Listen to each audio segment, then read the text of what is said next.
खबरें चलेंगी लगातार मगर तेज तेज, हर इशू पर नजर मगर दूसरे जाविये से। मैं हूं मिनाहिल रफीक और आप देख रहे हैं पाकिस्तान नामा।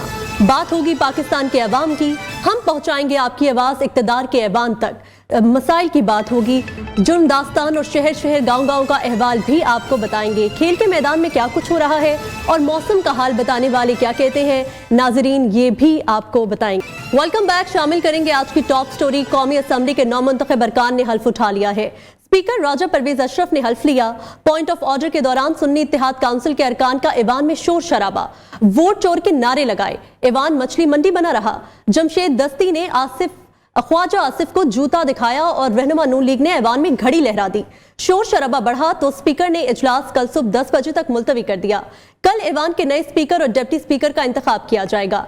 स्पीकर के लिए मुस्लिम लीग नून के सरदार अयाज सादिक और सुन्नी इत्तेहाद काउंसिल के आमिर डोगर आमने सामने हैं, जबकि डिप्टी स्पीकर के लिए पीपल्स पार्टी के गुलाम मुस्तफा शाह और सुन्नी इत्तेहाद काउंसिल के जुनेद अकबर खान मद्दे मुकाबिल होंगे। इसी हवाले से मजीद बात करने के लिए हमारे साथ इस्लामाबाद से मौजूद है जावेद नूर और पेशावर से हमें ज्वाइन किया है शाहिद खान ने।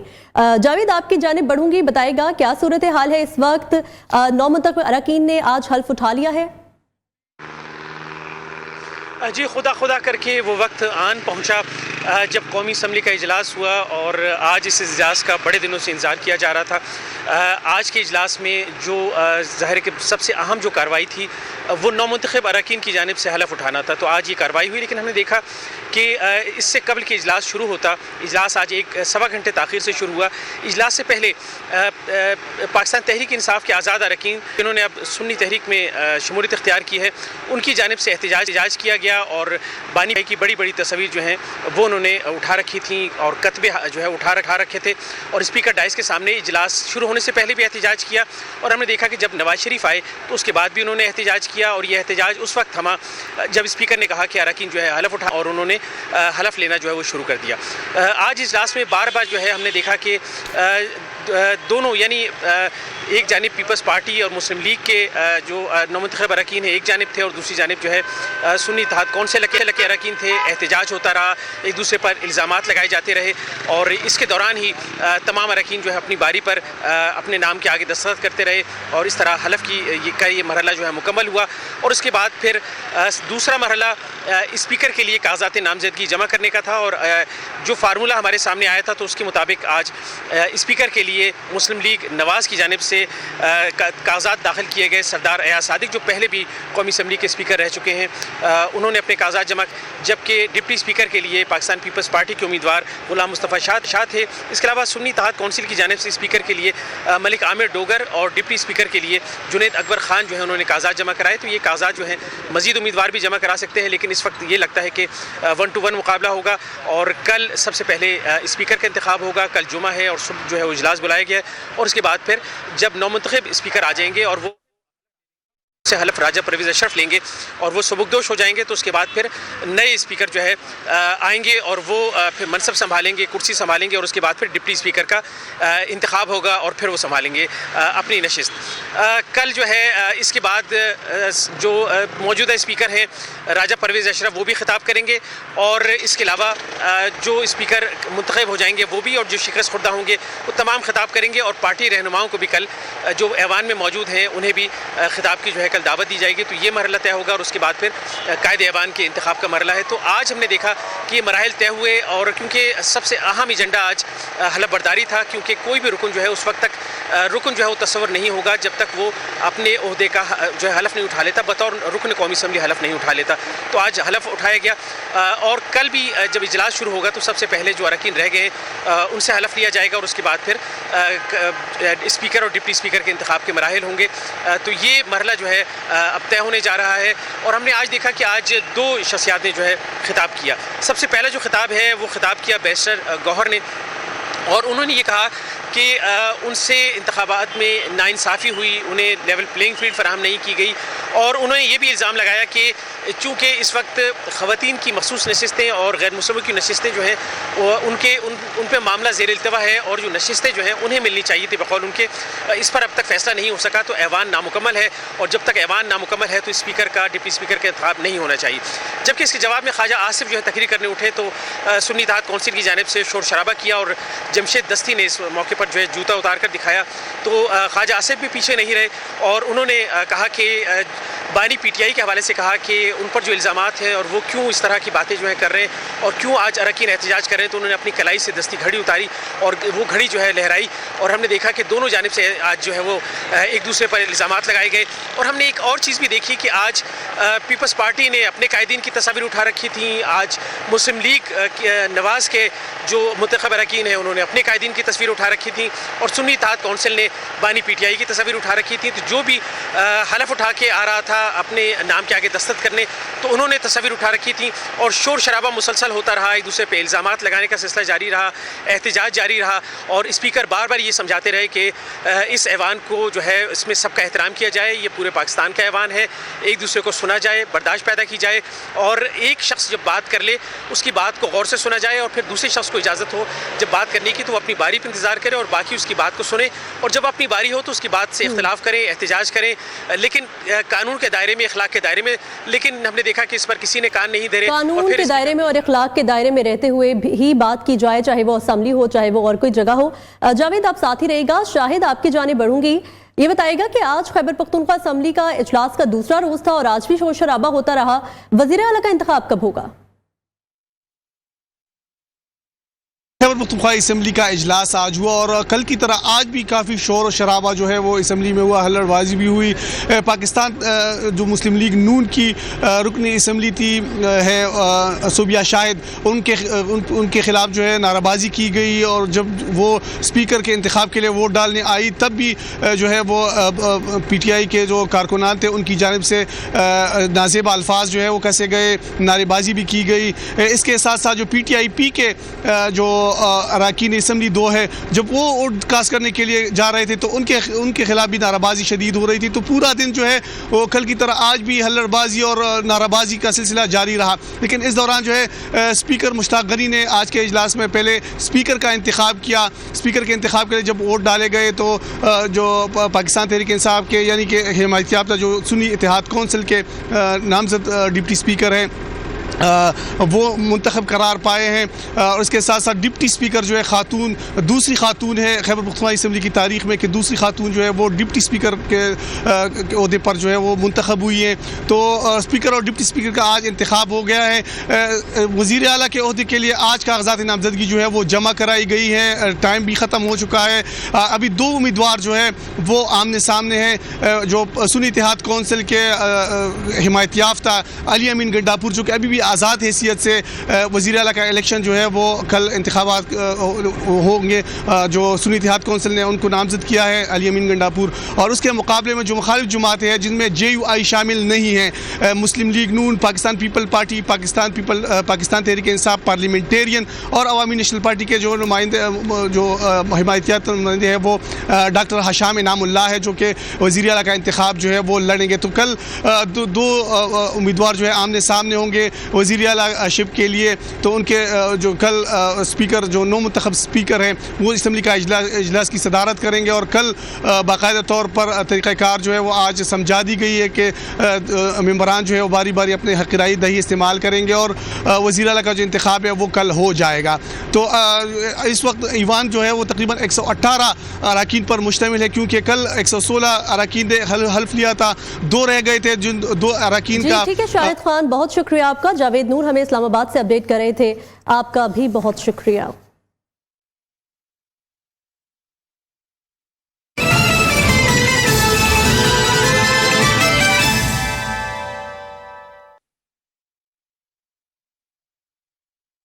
आगे बढ़ें और बात करें PTI का IMF को खत लिखना मुल्क दुश्मनी है। कोई मुहिब्बे वतन शहरी ऐसा खत नहीं लिख सकता। मुल्क दुश्मन इकदामात PTI का वतीरा बन गया है। कायद नून लीग नवाज शरीफ ने सख्त रद्द अमल दिया है। इस हवाले से IMF को खत लिखने की शदीद मजम्मत भी की गई है और नामजद वजीर आजम शहबाज शरीफ ने कहा है कि PTI ने IMF प्रोग्राम को सबूताज करने के लिए यह खत लिखा है। साहब IMF को जो लेटर लिखा है खान साहब ने, इस लेटर से मुतालिक क्या कहेंगे सर? एक मिनट बड़ा असर पाकिस्तान में कि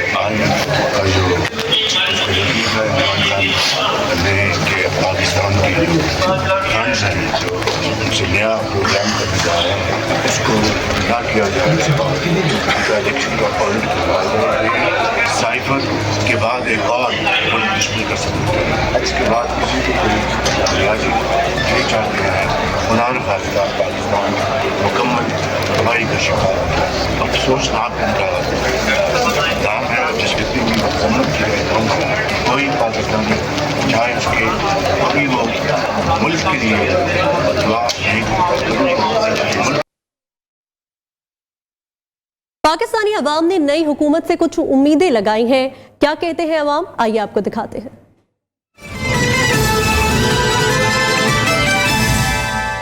हम चाहते हैं कि सबको रिलीफ मिले, गवर्नमेंट अच्छा कोई पॉलिसी ले आए ताकि जो बेरोजगार है उनके लिए रोजगार के लिए। अल्लाह करे ये लोग महंगाई कम करें। आटा क्या दाम जा रहा है, चीनी क्या दाम जा रही है, घी 800-900 रुपये हम कमाते हैं। अब इसमें अब किस तरह हम गुजार करते हैं हमारा दिल ही जानता है। रिलीफ जो था सबको पता है कि अब हर चीज़ महंगी हुई है, महंगाई कहाँ तक पहुँची हुई है, कोई बिजनेस प्लान ही नहीं है किसी के पास कि भाई रोज़गार के लिए तो आप कुछ करें। सीधी बात बताएं ना कि महंगाई तो बढ़ते ही जा रही है ना, कम तो होते ही नहीं है ना। इसमें गवर्नमेंट को बजाय बड़े बड़े प्रोजेक्ट से पहले इन छोटी छोटी चीज़ों के ऊपर फोकस करना चाहिए कि एक आम जो सैलरीड क्लास है उनके बिल्स वगैरह बहुत ज़्यादा यूटिलिटी बिल्स हैं, पानी, गैस, बिजली, वही पूरे नहीं होते। लोग गर्मियों में बिजली के बिल्स को रो रहे थे, अब ये गैस इतनी महंगी कर दी है इन्होंने। जो बिल 300-400 रुपये आता था, इस दफ़ा 4 से 5 हज़ार रुपया बिल आया। तो आम को जो रिलीफ देंगे वो तो आटा, चीनी, दालें और घी वगैरह ये सस्ता करें। हुकूमत को चाहिए गैस पे कंट्रोल करे और थोड़ा सा बिजली पे भी तवक्को दे, और जो अमीर सरमायादार लोग हैं चीज़ यूज़ करते हैं उनके ऊपर सब्सिडी अपना टैक्स वगैरह लगाएं, उन लोगों से पैसे निकालें, गरीब पे रहम करें। पेट्रोल ये सस्ता होना चाहिए और महंगाई से जो है ना वो हमारे खाने पीने की अशिया है उसमें रिलीफ मिल जाए। जो गरीब आवाम है उसके लिए अच्छा सोचा जाए, उसको अच्छा पैकेज दिया जाए। सर बहुत तवक्को आता है इनसे, इंशाल्लाह वो काम करेंगे और करके दिखाएंगे। आगे भी उन्होंने काफ़ी सारे काम किए हैं और इंशाल्लाह वो करेंगे। महंगाई पर सबसे ज़्यादा कंट्रोल करना चाहिए इनको, और इसके अलावा गरीब जो है वो पीसी जा रहा है बहुत ज़्यादा, जो अमीर है अमीरतर हो ही जा रहा है और गरीब पीसी जा रहा है। उनको चाहिए कि गरीब की तरफ भी तवज्जो दे।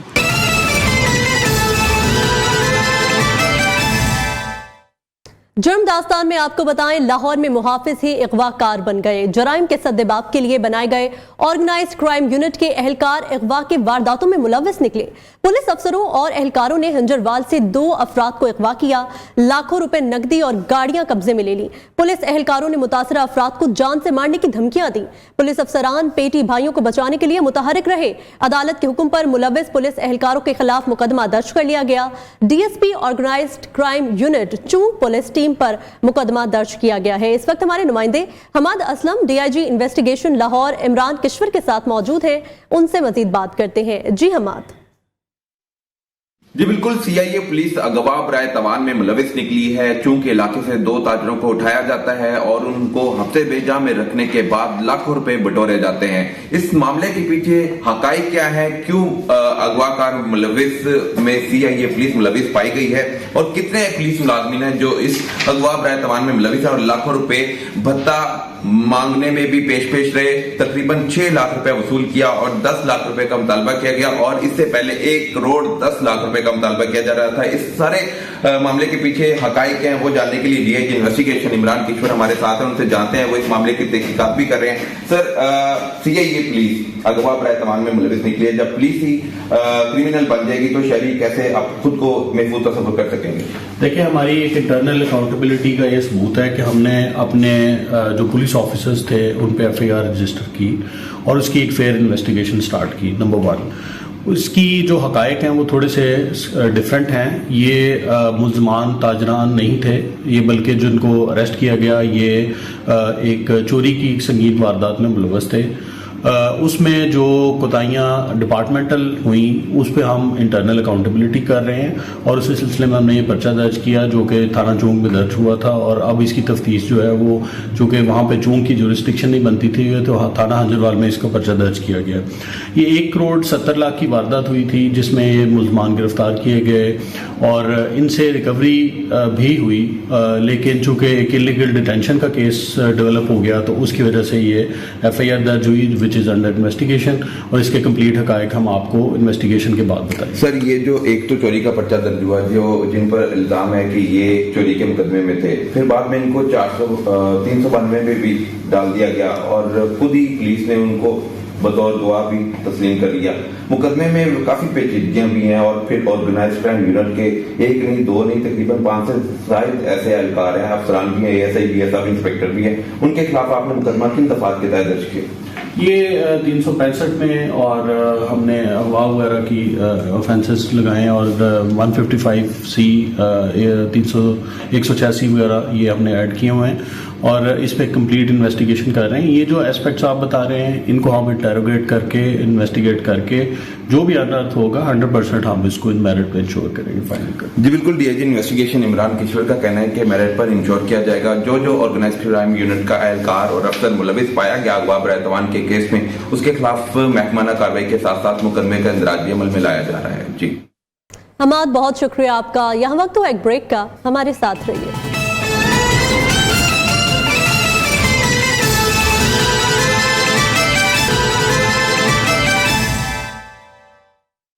खेल के मैदान से खबर है, कराची किंग्स के 20 में से 13 खिलाड़ी बीमार हो गए। कुछ खिलाड़ियों को फूड पॉइजनिंग, कुछ को बुखार। कराची किंग्स का एक खिलाड़ी अस्पताल में जेर इलाज। कोयटा ग्लैडिएटर्स के खिलाफ आज के मैच के लिए 11 खिलाड़ियों को मैदान में उतारना चैलेंज बन गया है। इस हवाले से मजीद जानते हैं हमाद यूसुफ से। जी हमाद, अपडेट कीजिएगा।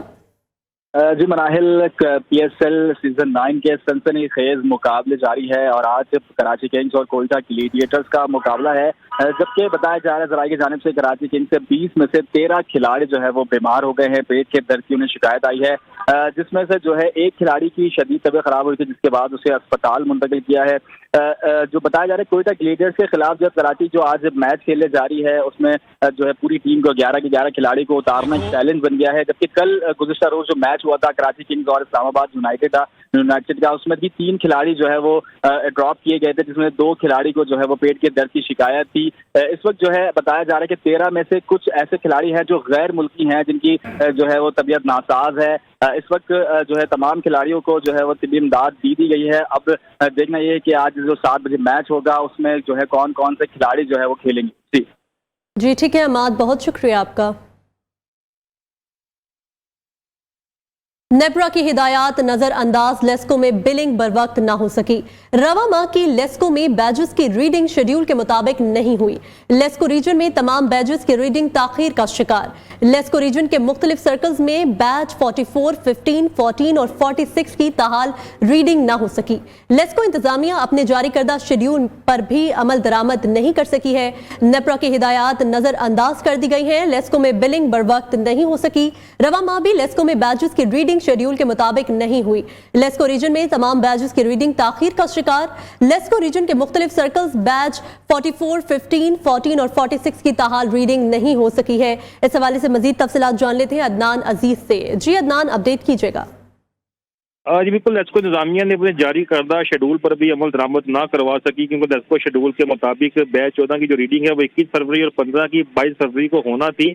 बिलिंग के जो बैच है वो 44 की रीडिंग 27 फरवरी और 46 में बैच की 29 फरवरी को बीजी जो उसका रीडिंग का शेड्यूल था। लेकिन लेस्को की मुतअद्दिद सब डिवीजन में आज बैच 14 और बैच 15 की रीडिंग भी ली जा रही है। जराये का ये कहना है कि शेड्यूल के मुताबिक बैच 14 के सार्फिन को 28 फरवरी को बिल मसूल होना थे, मगर ताहाल नातरन साउथ और सेंट्रल सर्कल में बैच 14 की रीडिंग भी मुकम्मल ना हो सकी। नेपरा पावर डिवीजन की जानिब से लेस्को इंतजामिया को बिलिंग शेड्यूल के मुताबिक करने की हिदायत की गई थी। जी ठीक है, शेड्यूल पर अमल दरामद नहीं हो सका है। अदनान अपडेट कर रहे थे, बहुत शुक्रिया आपका। पंजाब हुकूमत ने मेट्रो बस के तीनों रूट्स पर मरम्मत और बहाली के लिए 71 करोड़ 89 लाख रुपए मंजूर कर लिए हैं। मेट्रो बस के रूट्स की मरम्मत के लिए 1 अरब 34 करोड़ 31 लाख रुपए मांगे गए थे, जबकि पंजाब मैस ट्रांजिट अथॉरिटी के इजलास में फंड्स के वसूल के लिए महकमा खजाना पंजाब से रुजू करने का फैसला किया गया। महकमा खजाना पंजाब ने फंड्स मौजूद न होने का जवाब दिया। पीएमए ने हुकूमत से रुजू कर लिया है। इस हवाले से मजीद तफसीलात जानते हैं इदरीस शेख से। जी इदरीस, अपडेट कीजिएगा। जी बिल्कुल, पंजाब हुकूमत की जानिब से मेट्रो बस के रूट पर मरम्मत और बहाली के लिए 71 करोड़ 89 लाख रुपए मंजूर कर लिए गए हैं और इस सिलसिले में पंजाब मास ट्रांजिट अथॉरिटी की जानिब से 1 अरब 34 करोड़ 31 लाख रुपए मांगे थे। पंजाब मास ट्रांजिट अथॉरिटी के इजलास में फंड्स के हसूल के लिए महकमा खजाना पंजाब से रुजू करने का फैसला किया गया था और महकमा खजाना पंजाब ने फंड्स मौजूद न होने का जवाब दिया और पंजाब मास ट्रांजिट अथॉरिटी ने इस सिलसिले में पंजाब हुकूमत से रुजू किया और इस सिलसिले में दरखास्त की गई पंजाब मास ट्रांजिट अथॉरिटी से पंजाब हुकूमत से कि मेट्रो बस के रूट पर मरम्मत के लिए काम के लिए फंड्स के जो है इजरा को यकीनी बनाया जाए। पंजाब मास ट्रांजिट अथॉरिटी के पास मरम्मत या तामीराती काम की सलाहियत मौजूद नहीं और नेस्पा के जरिए तमाम तरह मावनत हासिल की जाती है। पंजाब मास ट्रांजिट अथॉरिटी की जानिब से जो है ये मौका भी इख्तियार किया गया। इस सिलसिले में तमाम तर जो तामीर और मरम्मत का जो एक तखमीना लगाया गया वो नेस्पा की जानिब से लगाया गया है, जिसके तहत मेट्रो बस के रूट पर मरम्मत और बहाली के लिए 1 अरब 34 करोड़ 31 लाख रुपए की जरूरत के बारे में आगाह किया गया, जिसके जवाब पंजाब हुकूमत की जानिब से 71 करोड़ 89 लाख रुपए मंजूर कर लिए गए हैं। जी ठीक है इदरीस, बहुत शुक्रिया आपका। वज़ीर आला सिंध सैयद मुराद अली शाह की ज़ेर सदारत सैलाब की तबाहकारियों की बहाली के कामों का जायजा इजलास हुआ। वज़ीर आला सिंध को आगाह किया गया कि सैलाब में 19,808 स्कूलों को नुकसान पहुंचा था, जिसमें से 7,503 स्कूल मुकम्मल तबाह हो गए थे। दोस्त ममालिक, डोनर्स एजेंसीज, वफाकी हुकूमत ने ग्रांट देने की यकीन दहानी कराई है। तफसीलात जानते हैं शफकत अजीज से। जी शफकत से हम तफसीलात जानने की कोशिश करेंगे। वज़ीर आला सिंध मुराद अली शाह की ज़ेर सदारत सैलाब की तबाहकारियों की बहाली के कामों का जायजा इजलास हुआ। वज़ीर आला सिंध को आगाह किया गया कि सैलाब में 19,808 स्कूलों को नुकसान पहुंचा था, जिसमें से 7,503 स्कूल मुकम्मल तबाह हो गए थे। दोस्त ममालिक, डोनर्स एजेंसीज, वफाकी हुकूमत ने ग्रांट देने की यकीन दहानी भी करा दी है। यहाँ वक्त हुआ एक ब्रेक का, हमारे साथ रहिए।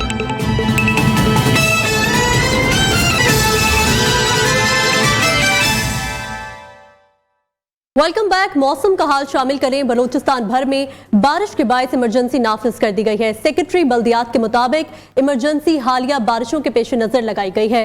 तमाम अजला के यूनियन काउंसिल स्टाफ को हंगामी सूरत हाल से निमटने के लिए अलर्ट रहने की हिदायत भी कर दी गई है। खुजदार के मज़ाफ़ाती इलाकों में भी बारिश का सिलसिला जारी है। बारिश से शहर कचरे का ढेर बन चुका है। तफसीलात जानते हैं अपने नुमाइंदे अल्ताफ हुसैन से। जी अल्ताफ। जी बिल्कुल शुक्रिया। बारिश बरसाने वाला सिस्टम बलूचिस्तान में दाखिल हो चुका है। कई दिनों से बलूचिस्तान के बेशतर इलाकों में कहीं हल्की और कहीं मूसलाधार बारिश का सिलसिला जारी है। सुबह से खुदा शहर और खुदा गिरद इलाकों में कहीं हल्की और कहीं मूसलाधार बारिश का सिलसिला भी जारी है।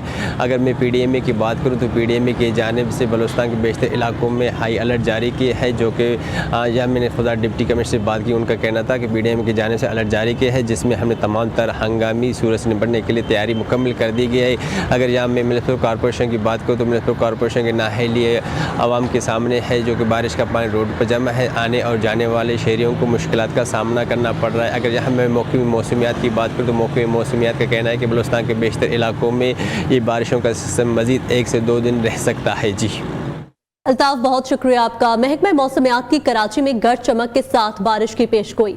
मेयर कराची की मुतल्लिका महकमों को हाई अलर्ट रहने की हिदायत। सिंध हुकूमत ने शहरियों को घरों में रहने की हिदायत कर दी है। तमाम दफातरों में 2 बजे दिन के बाद छुट्टी का ऐलान कर दिया गया। रेन इमरजेंसी की सूरत हाल से मुतालिक मजीद बता रही हैं सुमैया खुर्शीद। जी सुमैया।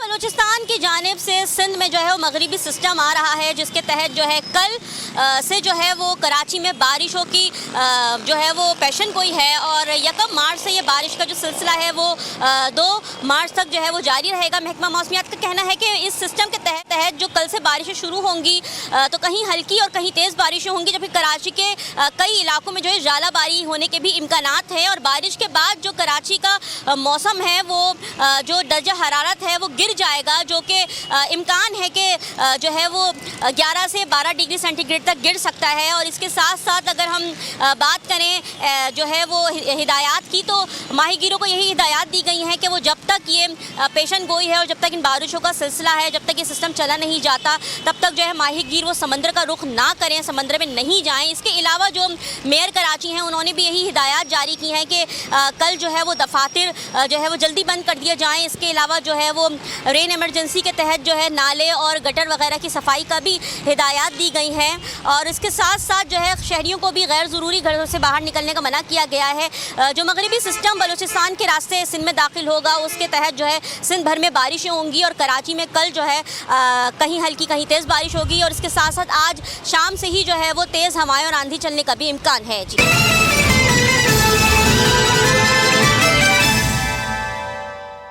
शहर शहर गांव गांव की खबरें शामिल करें। कराची सिटी स्टेशन में ट्रेनों की सफाई के लिए बनाई गई वॉशिंग लेन जगह जगह से टूट फूट का शिकार है, जिसकी वजह से आए रोज मजदूर हादसात का सामना कर रहे हैं। मजीद क्या सूरत हाल है, ये बता रहे हैं कराची से हमारे नुमाइंदे अब्दुल वली। जी अब्दुल वली। बिल्कुल, इस वक्त जो है वो आपको सिटी स्टेशन के वॉशिंग लाइन से जो है वो रिपोर्ट कर रहे हैं। और यहाँ पर जो है वो जो यहाँ पर लेबर काम कर रही है उनके मुताबिक ये वॉशिंग लाइन इस वक्त जो है वो मुकम्मल तौर पर गैर महफूज है, जिसकी वजह से आए रोज़ जो है वो उनको हादसात का सामना जो है वो पेश करना पड़ रहा है। इस वक्त जो है वो मेरे कैमरामैन फरहान से कहूँगा कि आपको ये मनाजिर दिखाएँ कि आप देख सकते हैं कि यहाँ पर जो वॉशिंग लाइन की जो दीवार है वो मुकम्मल तौर पर इस वक्त खस्ताहाली का शिकार है। साथ ही यहाँ पर जो सेफ्टी के लिए जो साइड पर बैरियर्स थे वो भी इस वक्त जो है वो जो मंशियात के आदि अफराद हैं वो मुकम्मल तौर पर तोड़कर ले गए हैं। इस तमाम तर सूरत हाल पर जब हमारी जो रेलवे इंतज़ामिया है, जो DS कराची डिवीज़न है, जब उनसे बात हुई, नासिर खलीली साहब का यही बताना है कि इस तमाम तर के लिए जो है वो फ़ंड की अप्रूवल जो है वो कर दी गई है और जल्द ही इस पर काम शुरू कर दिया जाएगा। ताहम जो यहाँ पर काम करने वाले लेबर्स हैं वो ये बताते हैं कि आए रोज़ जो है वो काम करते वक्त जो है वो यहाँ पर इस जगह से वो गिर जाते हैं, जिसकी वजह से वो ज़ख्मी भी हो रहे हैं। लेकिन दूसरी जानिब रेलवे इंतज़ामिया ज़रूर ये दावे कर रही है कि इस पर काम शुरू कर दिया गया है, जो कि जल्द जो है वो इस पर मुकम्मल कर लिया जाएगा। जी अब्दुल वली, बहुत शुक्रिया आपका। लोअर दिल में बर्फबारी के बायस राब्ता सड़कें बंद हो चुकी हैं। इलाका मकीनों और सयाहों को मुश्किलात का सामना करना पड़ रहा है। सयाह कई किलोमीटर का फासला पैदल तय करके खूबसूरत कुदरती मनाजिर देखने पहुंच गए। इस हवाले से मजीद तफसीलात जानते हैं न्यूज़ के नुमाइंदे नवाब बादशाह से। जी नवाब, अपडेट कीजिएगा। जी बिल्कुल, इस वक्त मैं लोअर के बालाई और पुरफिजा मुकाम वादी शिनगर से रिपोर्ट कर रहा हूँ, जहाँ पर आप देख सकते हैं कि यहाँ पर हर तरफ बर्फ ही बर्फ है। यहाँ के दरख्तों ने, यहाँ के पहाड़ों ने और यहाँ के पौधों ने बर्फ के सफ़ेद चादर ओढ़ रखी है, जो कि खुशनुमा और खूबसूरत मंजर पेश कर रहा है और सयाहों को अपनी तरफ खींच लाता है।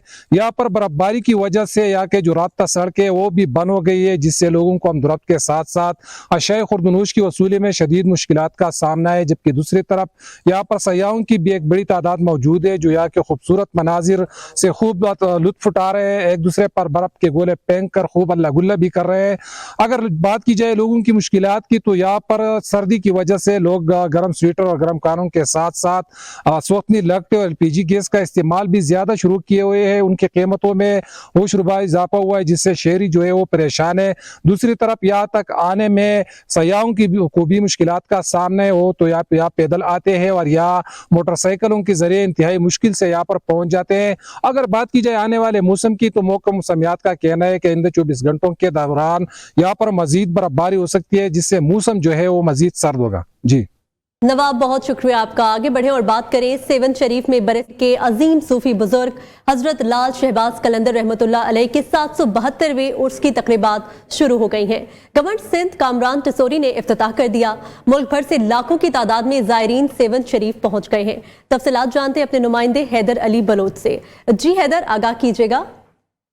जी बिल्कुल, बरे सगीर के अजीम सूफी बुजुर्ग हजरत लाल शहबाज कलंदर रहमतुल्लाह अलैह का सालाना 772वां उर्स मुबारक का आज बाकायदा से इफ्तिताह हो गया है। गवर्नर सिंध कामरान टिसोरी ने सेवन शरीफ हजरत लाल शहबाज कलंदर रहमतुल्लाह अलैह की मज़ार पर पहुंचकर हाजिरी देकर चादर चढ़ाई और उर्स मुबारक के 3 रोजा सरकारी तकरीबात का इफ्तिताह कर दिया।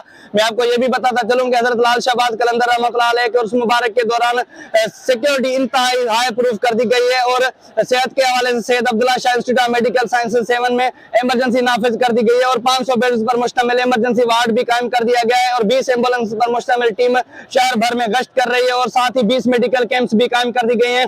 सिक्योरिटी के हवाले से मैं आपको मजीद ये भी बताता चलूं कि 300 रेंजर्स के एहलकार भी अपने फराइज सर अंजाम दे रहे हैं और हसास इदारों के जवान भी अपने फराइज सर अंजाम दे रहे हैं। आज मेला ग्राउंड में मलमल आखड़ा प्रोग्राम मुनाकिद किया जाएगा और शहबाज ऑडिटोरियम में सुगड़न जी कचहरी का प्रोग्राम भी मुनाकिद किया जाएगा। जी हैदर, बहुत शुक्रिया आपका। सुपीरियर यूनिवर्सिटी का 7वां कॉन्वोकेशन गवर्नर पंजाब मोहम्मद बलीगुर रहमान ने सुपीरियर यूनिवर्सिटी के इल्म दोस्त किरदार को सराहा। कहा, सुपीरियर यूनिवर्सिटी तमाम शोबों में नुमाया काम कर रही है जो काबिल तहसीन है।